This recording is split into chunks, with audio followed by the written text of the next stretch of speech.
Hello, you're listening to Me and Paranormal You with your host, Ryan Singer. Because it's more fun to believe.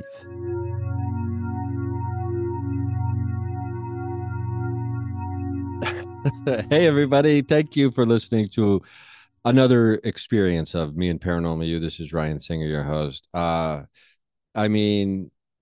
who needs no introduction on this program, we got Karen Rontowski of Paranormal Karen, of stand-up comedy, of psychic stand-up. Which is also, I don't know if you've ever seen the Rontowski psychic stand-up show, but it's you remember like when commercials used to be like the sales event of the summer. It's like the psychic event of the summer. Karen, thanks. How you doing? How you doing, buddy? I'm good. How are you? Good. You're out there touring with psychic stand-up right now, right? Yeah, it's kind of funny. I'm still stuck in Utica, but psychic stand-up's doing pretty well. I'm happy. I'm all over the place with it. And I actually have a new title that you can add to all those titles. So this is not a long story, but it's going to sound like it is already. My my upstairs neighbor locks herself out of her place. So she calls the landlady, and the landlady says, "We don't have another key. We're going to have to break in. Ask Karen. She'll know how to do it." She'll know how to do it. Yes. And oddly enough, I did. You knew Um, how to break into your neighbor's apartment, which is the same as yours. So therefore, you know how to break into yours. Is that what the assumption was, or that you're a cat yeah, burglar? no, it was a completely different lock, not my I couldn't figure out why she was just like, Karen will do it.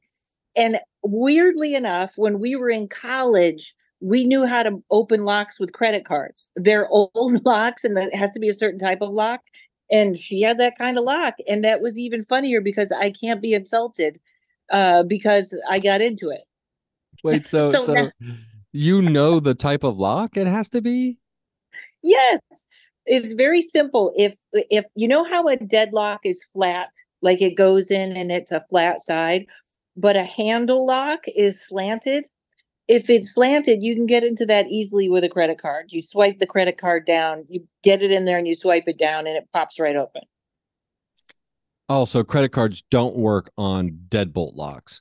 No, they have to have a slant to them. The part that goes in has to have a slant. If you got that slant, you can get in.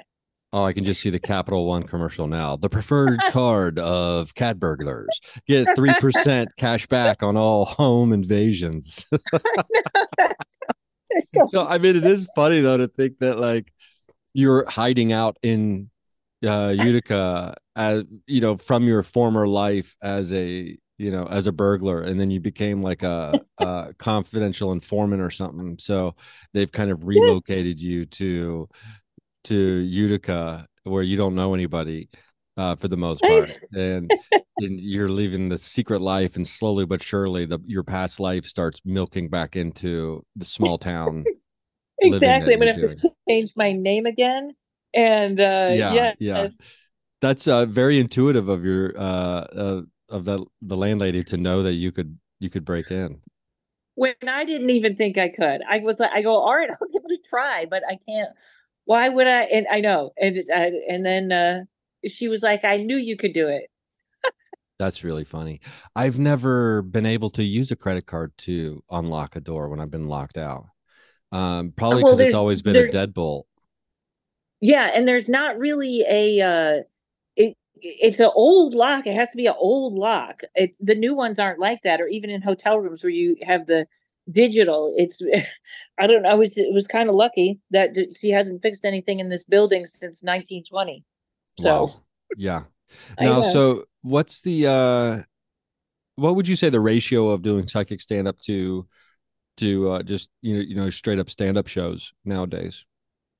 Now it's probably 70 to 80 psychic stand up. And the other part is if someone like if I do the retirement communities in Florida or like when I do Brad Garrett's club, but most of it right now, psychic stand up went viral on TikTok. So a lot of small theaters or places that have, conference rooms in the back hired me, and it's working out great. Wow. It's such a weird year, but yeah, I couldn't be happier with that. Small theaters, small rooms, small restaurants. I really like that. Yeah, that's really cool. I mean, you've created your own independent comedy circuit. Yeah, now I have to get my I this is just a weird year. Don't you feel weird? Yes, I do. Um, I Not to feel spin the topic, but no, it's okay. I mean, you know how this is when we chat. Who knows what we're going to discuss? I do feel weird. I feel you know what I've been thinking about lately? I've been thinking about like what am I doing with my life? yeah. A lot lately. And not just because I'm like, past the tipping point of my life either, I don't think. Um, I think that happened to me a few years back, at least. So, I mean, because I've had to devote so much time to some of these like paranormal film editing projects, uh, or one specifically. I'm like, well, what am I right now? Am I a film editor, or am I a comedian, or am I a podcast, or a person or whatever?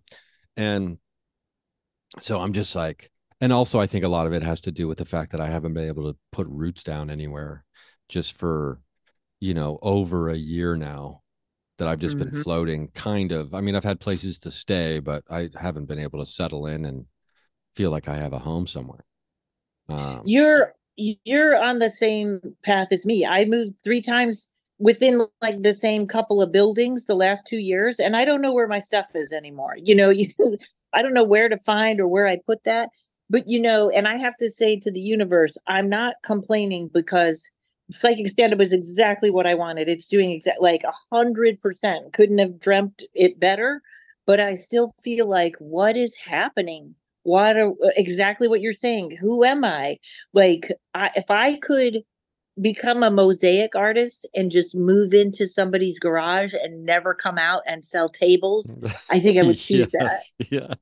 Well, I mean, I am, I'm obsessed with, I go through long periods without doing it, but then I'll get like something will happen, and I think it's indicative of my yearning to be able to like set up shop somewhere and actually have a home. But I'll go through these Zillow phases where just a couple of days ago I'm Mhm. like, I need to drive down to Florence, Alabama right now, and I need to look at these houses. And I'm like, and then part of my brain's like, that's exactly what we need to do. Why are we not doing that right now? Because look how affordable the houses are. And then I'm just like, yeah, that's what I've been saying this whole time. And then like, let's go. And then another part of my brain's like, well, don't you need money to buy a Yeah. house? And I'm like, well, we'll just figure it out. And I'm like, I can't, I'm like, unless I can meet someone and do a handshake deal and be like, hey, listen, let's do a land contract and, just sell me your house or whatever. And they're like, you know what? I like you. Don't worry about putting a down payment down. I'll be like, Yeah. see, I think that could happen, right? In about I 36 think it, hours. it could happen in Alabama. Yeah, potentially it could. I was researching like for sale by owner websites a couple days ago. Oh, Um, but it's yeah, I think what it is, it's I've got all this, displacement energy, yep. like, but it's voluntary, so I don't want to, I'm not trying to woe is me over here.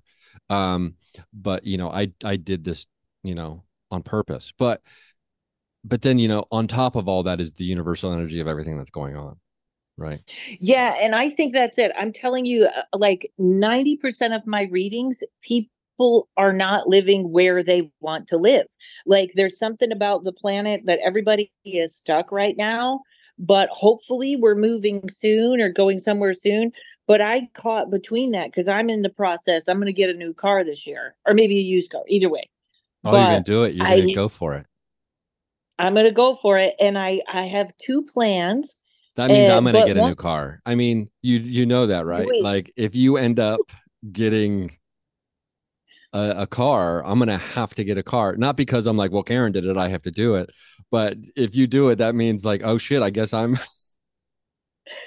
you're due for a car. no, it's because like everything that happens, like we mirror, we're like mirrors of Oh, each other to a certain degree.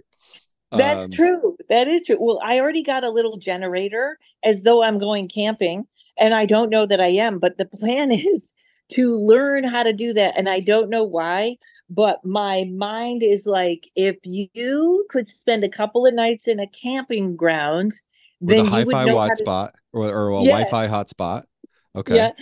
And then I can make my coffee and probably have to pop a tent. They want you to have a tent, but I'm thinking sleep in the car, pop the tent, sleep in the car. And if I just know that I can do that, I'll be all right. Like Yeah. I don't know. And then I do what you do. I go, I wonder if there's a place in Kentucky with no 5G that just has a house and I can buy it very cheap and I'll just live there. Yeah. Well, 100% there is that place in Kentucky.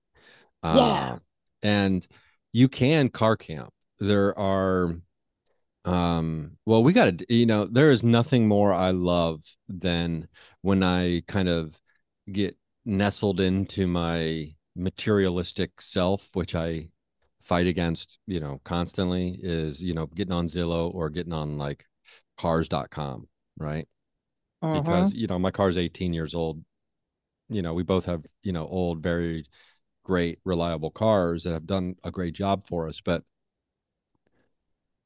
the camping thing, I love this idea. I was going to do that instead of getting a new apartment earlier this year. It was going to either be that or I'm going to get an SUV that's, got great, that's got good mileage and then just get like a hotspot from like, AT&T or Verizon or whoever. So I can be guaranteed to have Wi-Fi no matter what campground I'm at. See, I'm getting away from the Wi-Fi, but they have Wi-Fi on the campground. Yeah, it's so doable, and I don't know why I need to know that I know how to do that. So on the car thing, by the way, also just because I like to throw in four different topics at once, I was so jealous when I saw you were back at Middleton. Oh yeah. It kind of was a last second thing because uh Eric has his monthly standing Yeah, investigation there. And so I watch him. yeah, and so it was I saw things there I'd never seen before at Post Town, but specifically I saw one thing I had never ever seen anywhere, and which was like a standing fog, Oh, like a vapor that was about the size of a football, black or roughly. white? It was white. It was translucent and see through, but it had that whitish tint to it, and about 4 feet off the ground, and it could only be seen when Eric's light from his from his live stream rig, the flashlight. He had a little flashlight on it, and when he was at the right angle, I could see it, and Wow. and I put my hand underneath it. I didn't try to put my hand in it, but I put my hand underneath it to try to see if I could affect it and move it because maybe it was vapor. I didn't know, or smoke from some. I had no idea because it was 100 degrees in there, so it was very like thick and it was thick Oof. in there, right? But it didn't move. And I was just like, oh my God, it's so funny. Every time I'm at Post Town, though, something happens. I'll say something where everybody around me will be like, oh, I don't know about that, and like I don't know because I'm not that type of person like on investigations where I'm like, let's push it too far and see how far we can take it, right? But every time I'm there, I just say something and then I'll say it, and everybody around me will be like, oh, I don't know about me. And I'm just like, what did I just say? And I don't know why it comes out because I said something one time and you're like, that's only for Ryan. That's not me. I didn't say that when we were Oh there. yes, yes. You were like, it's okay to touch me. Oh, did I say that? Which is weird. Yeah, I did say I that. I mean, think it's it on was an camera. I'm be episode. saying it, but Yeah. um, do you ever find yourself at like spots where you're like, oh, I don't usually allow myself to go this far with a thing, or just kind of like, I don't really talk like that. Why did I say that? Do you find that there's certain locations for you that happens? Well, I don't. That happens to me all the time when I'm reading tarot, or like I'll be talking and I'll be like, "What are you saying? What is happening here? What are you telling this person?" And that usually is like most accurate information. Um, but I felt like, so the first time Middletown freaked me out, right? And then I went a second time when I was driving cross country. And I can't stop thinking about how when I walked in, one of those boxes said, "Hi, Karen." And to me, that's like, I want to hear that again. Like, you know what I mean? So I haven't felt that, but I have to say, in those locations, I am always overly cautious. Like I think because of what I do for a living, things coming in or taking over, it's more likely than for somebody, you know what I mean, just coming in to Yeah. do an investigation. So I can't remember having that happen. I have seen other people, um but yeah, but you know what though? You get so connected, especially with UFO stuff. I feel like you get so connected that that would make sense to me, that you would like just be talking and channeling. Well, that's interesting. I mean, I think this past time I said, because we went outside and we went outside, and it's funny you said that. I've never thought of it in that way, but we were outside and it was very cloudy. So I was asking for the clouds to explode, how you can explode Uh-huh. clouds with your mind and stuff. And, or, as a favor. And I'm like, hey, can you please do us a favor and clear up the sky so we can, and then show yourself to us, and I'll do a favor for you. And then everybody goes, "Oh, that's I'm not doing it. That's Ryan talking." He's like, "You don't want to, And then because I think Eric even said, "You got to be careful, like those fays are gonna latch on." And I immediately thought of you, and I was like, "I'm not talking to the fays, motherfucker. I'm talking, no fay, let's have some boundaries, Yeah. But that is But interesting you, though too. That well, I just wanted to say real quick about, like, because of the work you do, like what you mentioned. I think that's, that makes total sense to me, because you're opening yourself up and like establishing connection constantly. And therefore it's much easier. Like, you have those really bright reflectors on the highway at night, right? Where the spirits and entities, they know exactly where the road is to get there. And then there's Interstate 40 through Arizona, which I'm sure you've driven on at night. And it's like, oh, they haven't painted this road in 100 years. I have no idea if I'm yeah, getting to drive off the side of the road. And I feel like somebody like me who's not, doing work like that on a regular basis, the spirits are like, okay, I'm on the road here, but and now we're off the road. yeah. And also, I think there's something else going on now. Like, I'm pretty sure, I feel like the way to say it is the veil is getting so thin. We know there's not a veil and that's not it, but for some reason, I think this is why everyone is like uncomfortable where they are or whatever. There's some sort of a shift in energy right now where everyone, if you're a little psychic, you're super psychic now. But also, I've had two people that have had experiences with mediums that were very good mediums. And in the middle, it was as though something took over that medium. And I'm not talking about new people, I'm talking about lifelong. This is the work I do. And all of a sudden, it gets real dark. And one guy, uh, started telling my friend all this anti-Semitic stuff, like this crazy Nazi stuff in the middle of the reading, and then kind of segued out of it. And this person is not really like that. So I think right now being hyper aware of exactly what you're saying, because I felt like one day through the internet, I kind of got caught up in something. Let's And it hold was that like thought a, for 1 second. Let's do okay. a quick break, and we come back. We're going to talk about how you got caught up in something. Um, so just as a reminder, patreon.com/ Ryan Singer. That is where you can get all of these interviews and episodes and experiences without commercials for $3 a month. And, once a month, there's a free one out there, even for the free patrons. So go sign up for free, get on there for free. Um, Speaking of Patreon, uh, Karen's Patreon uh, pops off with all kinds of things that, I don't know. You even had a countdown timer on your Patreon. That Uh, was a mistake. we're gonna come back and talk about that right after this.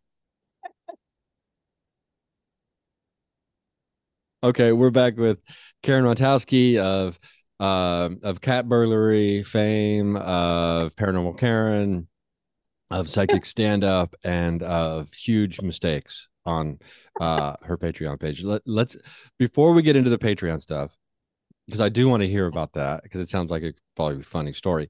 Let's talk about we were talking about how even if you're a little bit psychic, now you're a lot psychic, maybe this, energetic atmosphere that we're all experiencing is being reflected as above, so below, with everyone feeling restless, not feeling like they're in the right place physically, as far as where they're living or what their home situation is.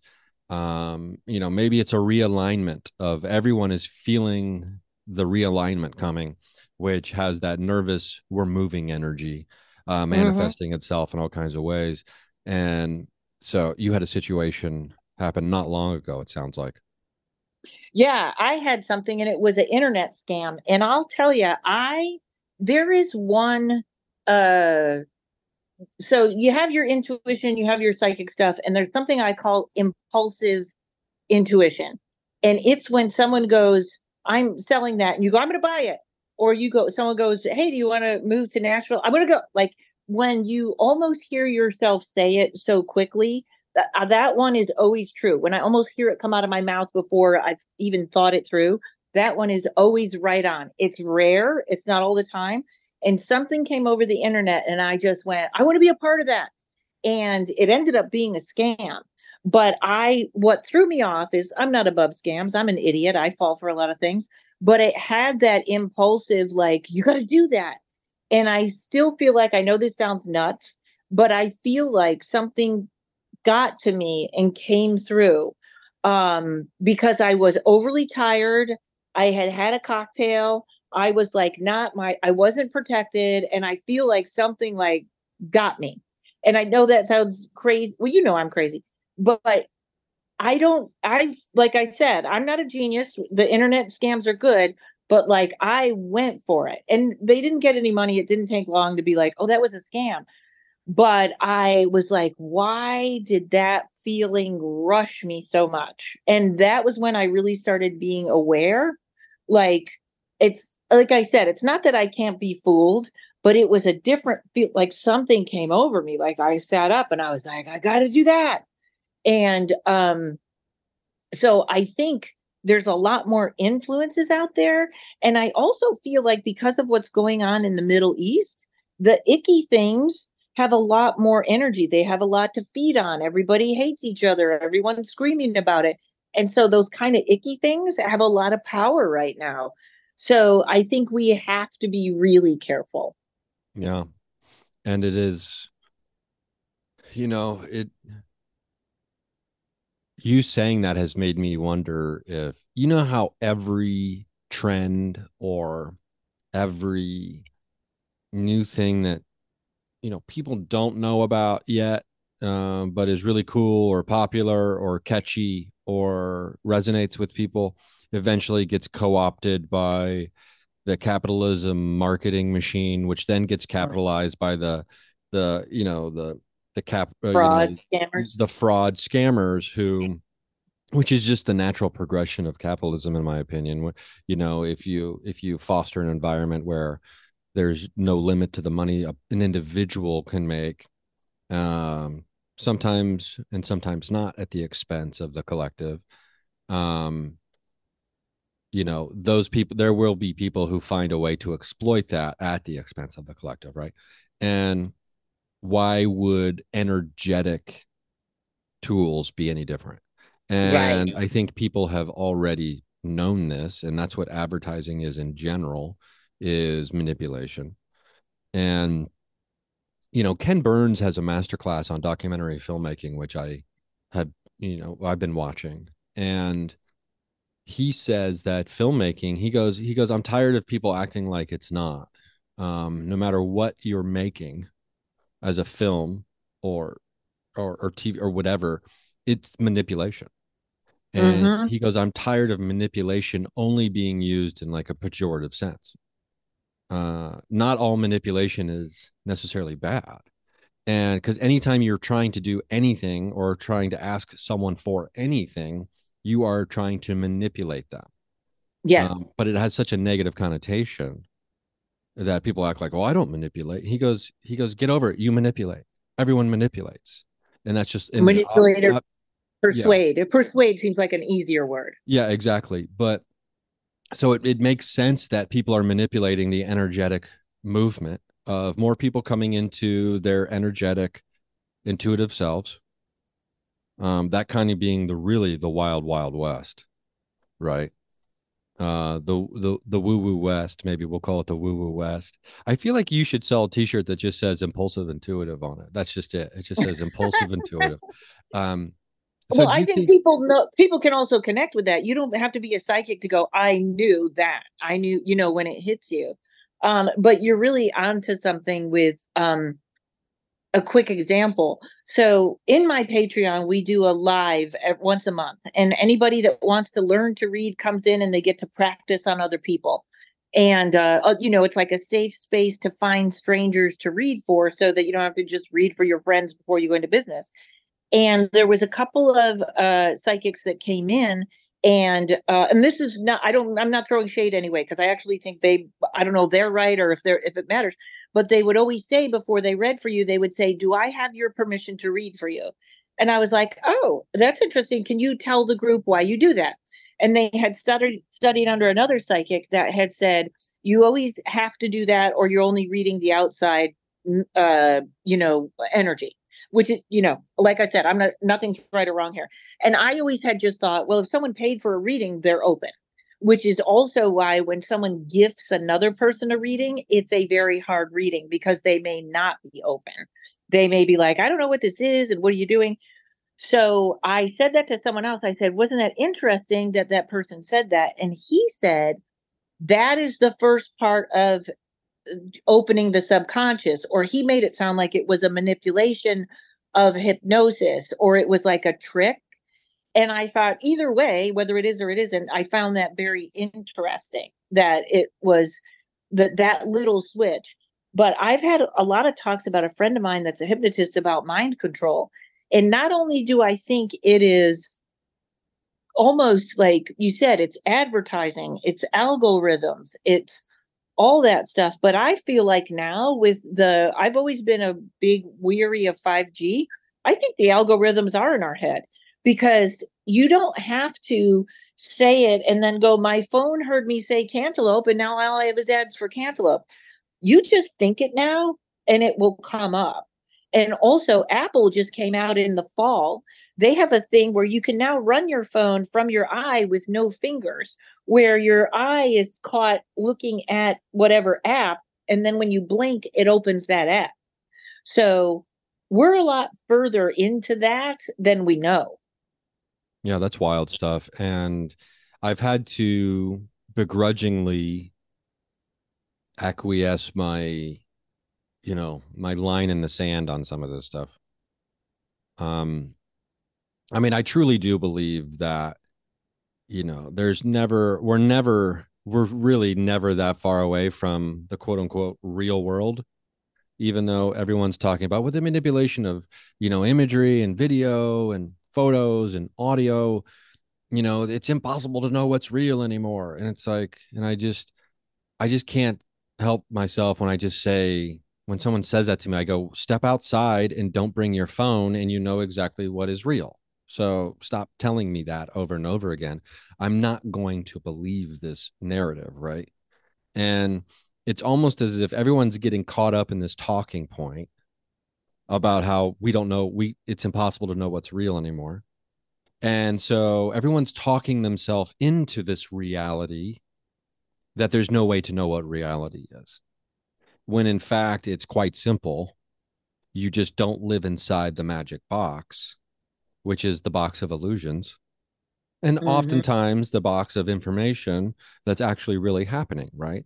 um but at the same time, it's, didn't we talk years ago about like some kind of going back to like, tribal society structures? um and I don't think we were talking about, not having running water and all that kind of stuff necessarily, as much as we were talking about like smaller community, like there will be a reaction back to smaller community. I still think that's coming. I think when the power got knocked out in Texas, I think the other day we had a lightning storm and it hit the this house I lived in, like so cursed. One strike of lightning through the whole storm hit the power box outside of my house, flames back and forth on the wires. Oh my The house God. doesn't catch on fire, but it was like, holy crap, what is happening?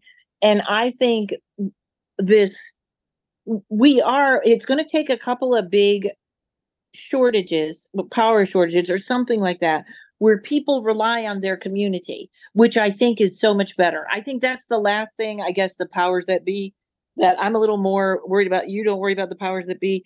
I think if people started to rely on their smaller community, we'd be way better off.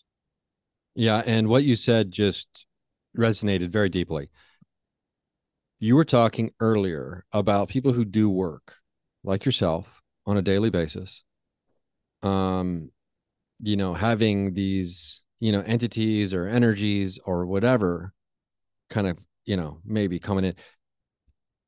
And what did you just say? There was one lightning strike in a storm, and where did it go? It went to the power box, right? Mm-hmm. So it goes to the power box. So if we look at people who are doing psychic work, energetic work, intuitive work, those they are supplying the energetic psychic power, right? They have that. And so when there's a storm, which is just constantly happening, right? Where there's entities of, maybe it's the darker nature, or maybe they just have a different agenda, right? And maybe that it's not personal for them necessarily.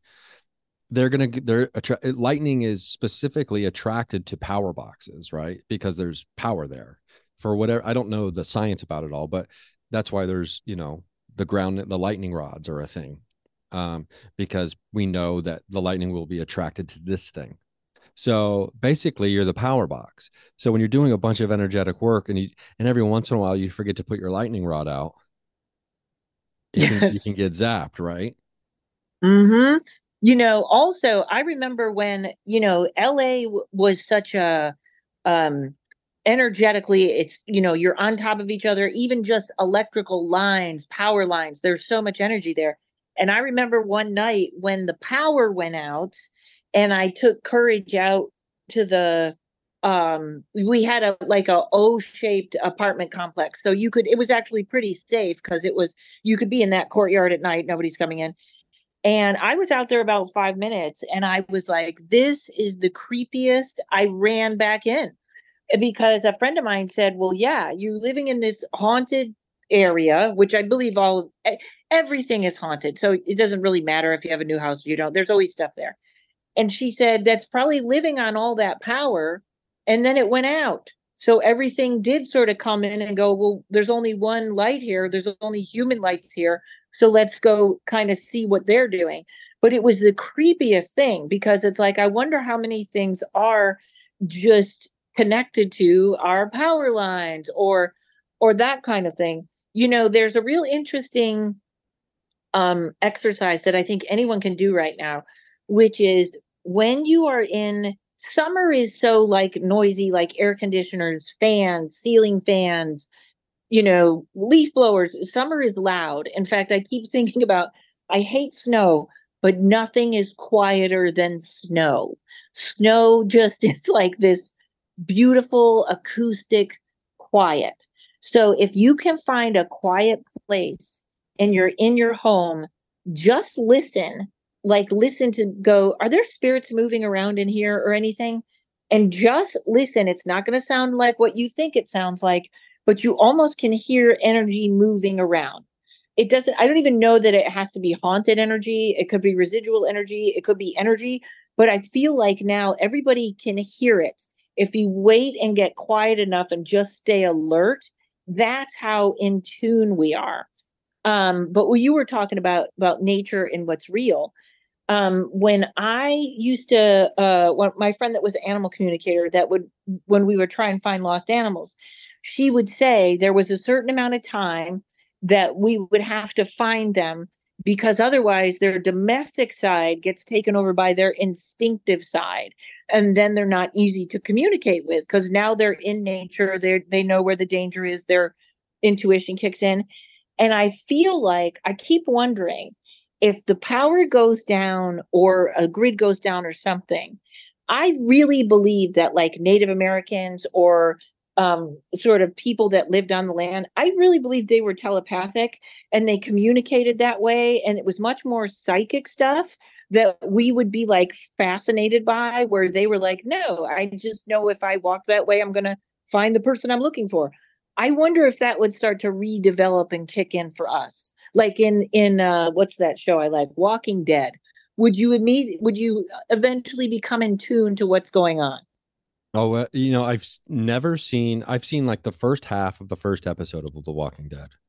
That's the only thing I've ever seen from that. But it reminds me of the David Attenborough documentary. I can't remember what it's called, but it was the one that was filmed during COVID about nature coming back Oh when yeah, yeah, humans stepped aside, and how I think it was over in India they could see that huge mountain, but it was for the first time in generations people could see the mountain, which was right there because all the smog had finally dissipated.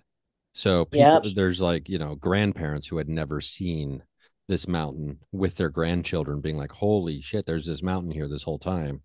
We knew it, but we've never seen it.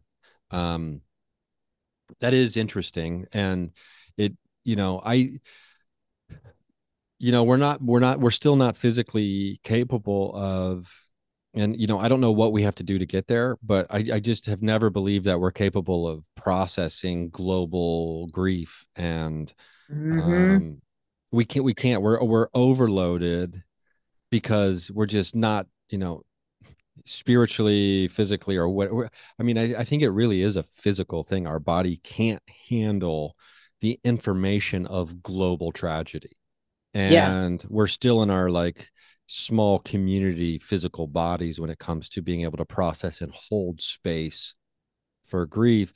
I mean, unless you do like a lot of work, probably, to create that space and to be able to process it. But we have, as a community, we're never taught how to integrate all of this. As children, we're not even taught how to integrate it in our own family, let alone on a global scale. So we're all kind of, all of our systems, all of our what is it, a chipboard, what are they called, hard drives, are fried right now because of, yes, I mean, climate change, first of all, underlying everything else, which is the great human tragedy of climate change that is unfolding. And then you throw in all these wars and genocide or whatever. It's just like, then crime, and then, all these different levels. It's like we're totally fried. And, and then, conflict between, family members about other things. And yeah. it's like, And well, you how do we know get what? out of it? Right. And I think it's very interesting because I kind of stopped talking to everyone for like a week. And I was getting so overly sensitive. I was like not very careful who I speak with. Um, everything was hurting my feelings. So I was like, just do something creative instead of like just get up and draw in the morning, get up and paint, something like that. But I think there is this other thing going on where love and relationships is shifting enormously, where it's no longer like I want to meet someone and live in the same house with you and just be with you all the time and you're my partner forever.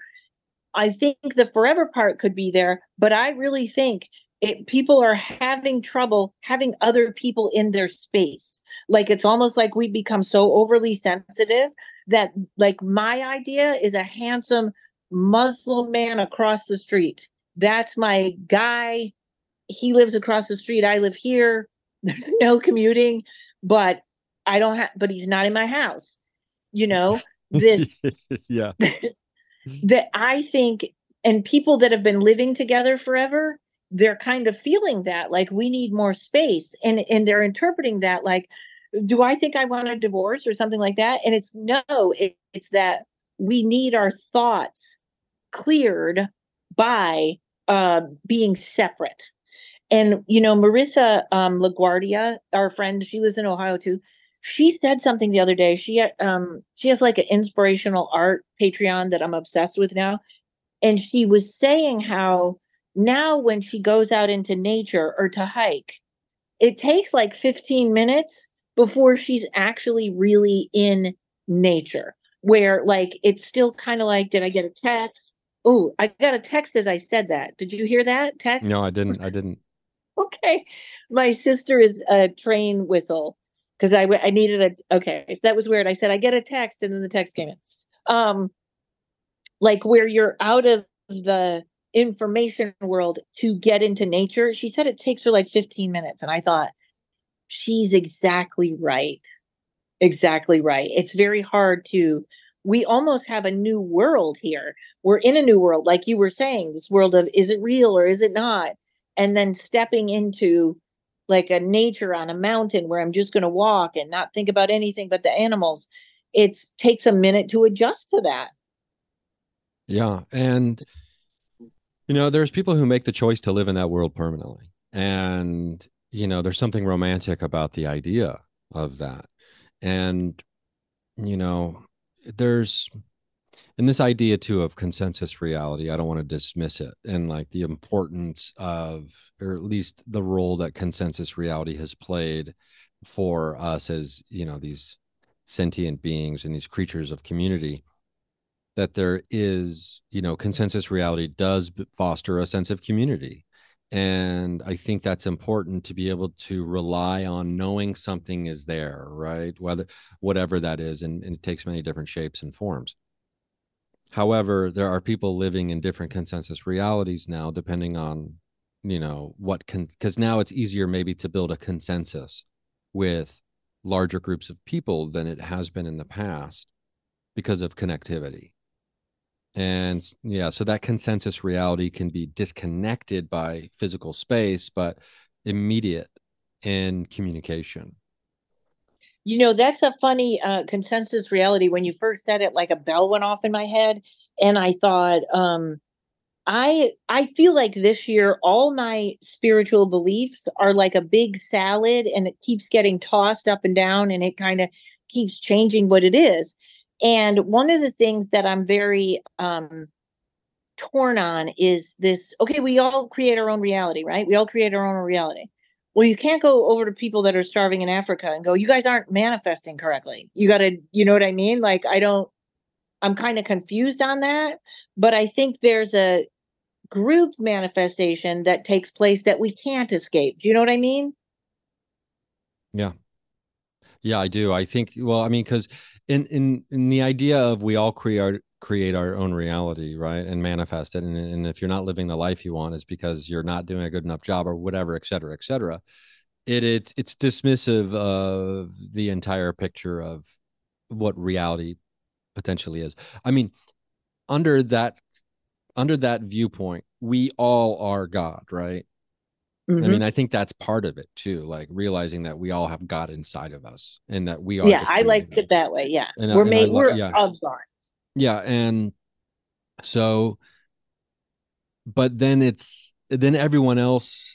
For me, the only problem with going down that road, and maybe it's traveling the road in the wrong way, not using the correct transportation device to go down this road, is to think, okay, well, if I'm the creator of this world, then everyone else is of my creation, Hmm. and they're just kind of they're in it's my, that old saying, it's my world and you're just living in it. That's not a great way to be living. I think, like, point of view wise, that's a dangerous kind of, this is my world that I let you exist inside of. Why are you not behaving the way that I believe you should be behaving in my world? Okay, so don't make me manifest you out of existence, kind of thing.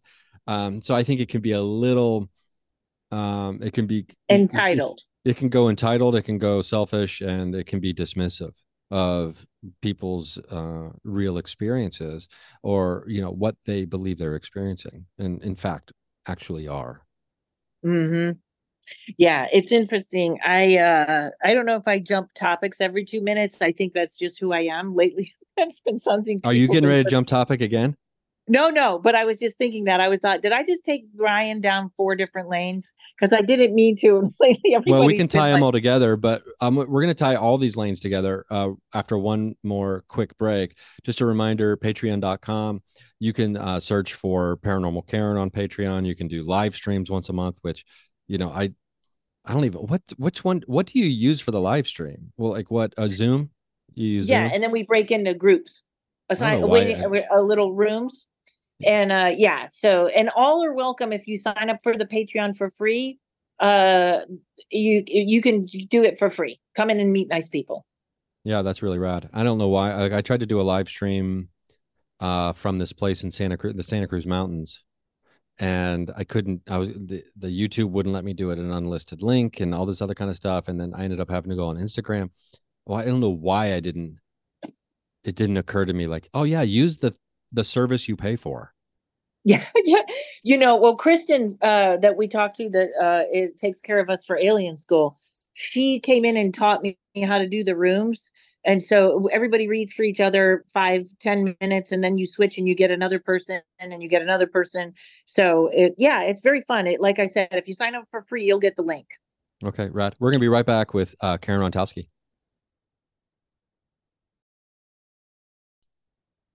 We are back with Karen Rontowski. The idea that we could tie all these roads together, I'm sure. First of all, we'd have to remember all the different things we have covered so far.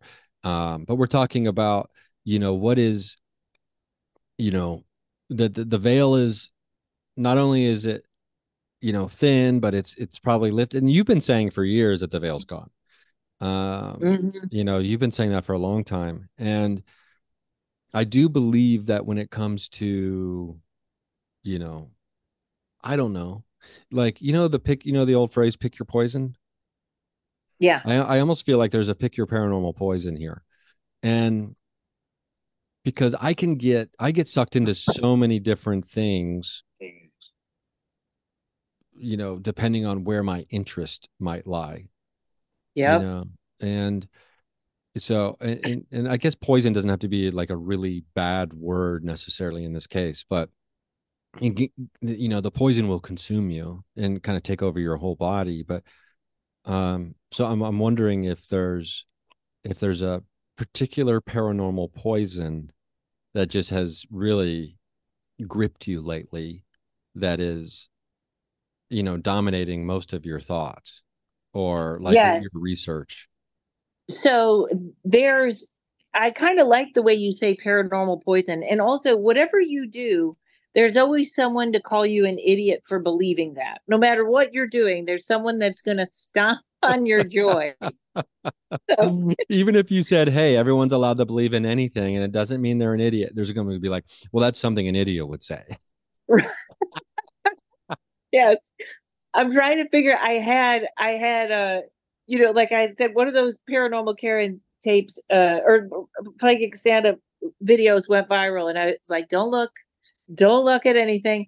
And then every once in a while, I glance at the comments. All good. Don't look. Somebody's gonna make fun of your face or your hair or something's gonna take. And then the other day, I opened up something else, and there I saw the comment, and it was about a guy that was cheating. I was doing a reading for him on stage, and underneath, someone said, "What if they're in an open marriage?" And I was like, "You had to ruin it. You had to miss the joke." Um, but right now, I think it really is exactly that, about what is manifestation and what isn't, because I have never been trapped, and I'm kind of trapped in Utica. And it really changed me. And I was like, did I manifest this? Is this was I put here for a reason? How come I can't get out? How come I can't lift my spirits out of where I am? Like, I can't see out. When I get here, it's so different. And I really think I just ended up on severely haunted land and I can't escape it. I don't know.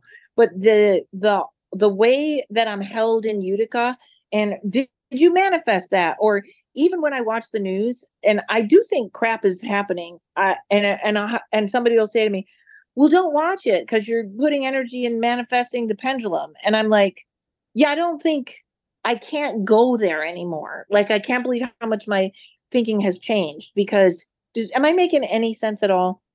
When you mean you can't go there anymore, Like, it um, used to be like, don't put your energy into the pendulum of Democrats or Republicans. You're just feeding that argument. And I watch it. I don't like either of them. I'm like, I'm a revolutionary. I'm out. But I don't think you can't just not look at that and then expect that everything's going to stay the same because it's not. yeah, well, you can't walk into an ice cream shop that only has, strawberry or vanilla ice cream and say, I am going to have butter pecan. And the ice cream shop goes, well, we're the ones who stock the ice cream flavors. Right. And we are not serving butter pecan. And you Right. say, well, I'm going to have butter pecan at this ice cream shop. And they go, okay, write down your order and we'll see if anyone ever gets it to you. Right. And Right. it's not going to be delivered to you or not going to be given to you because it's not on the menu. Right. So I think there is a level of, you know, I don't know. I do think that participating can be important when it comes to community.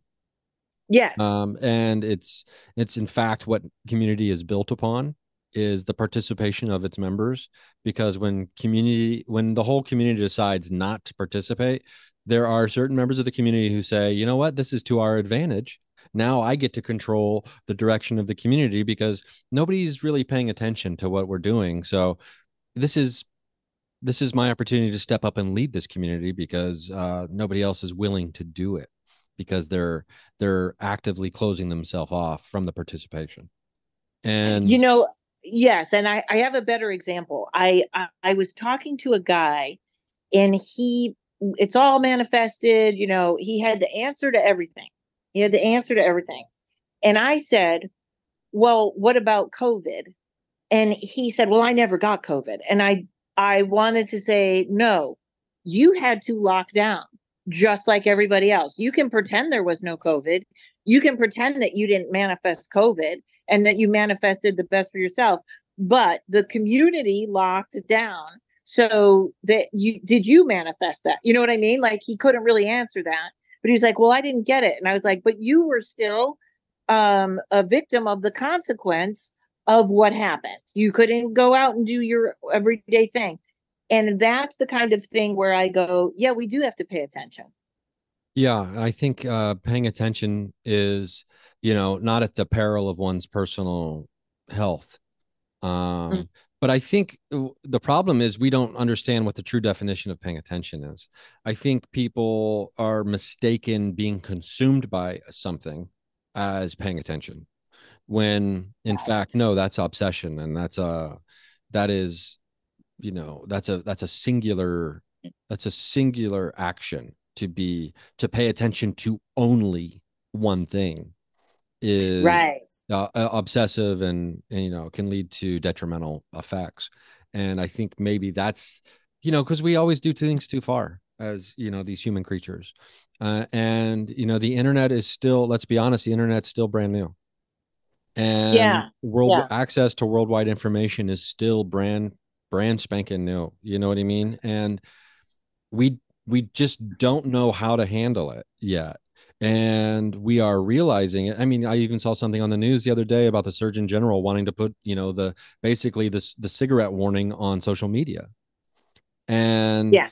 and it's and it is, statistics have proven that the bigger the warning, the more a smoker will buy the cigarettes, right? Because out of fear, right, of addiction. And I'm as someone who just hit 2 years off of nicotine, I can tell you that it feels really good, and it is a kind of a brainwashing, right? The whole Yeah. cigarette nicotine trap. But um and oof, I don't know, when it comes to that manifestation thing of reality. It's like, okay, well, you're kind of taking consensus reality out of it, like we were talking about earlier, and it becomes an individual reality to a certain degree. Oh, I lost you. So we lost Karen just now she had a phone call come in from a newspaper. A newspaper person was interviewing her for an article for some upcoming shows, I believe. So we're gonna have to continue that conversation later with Karen. What a day.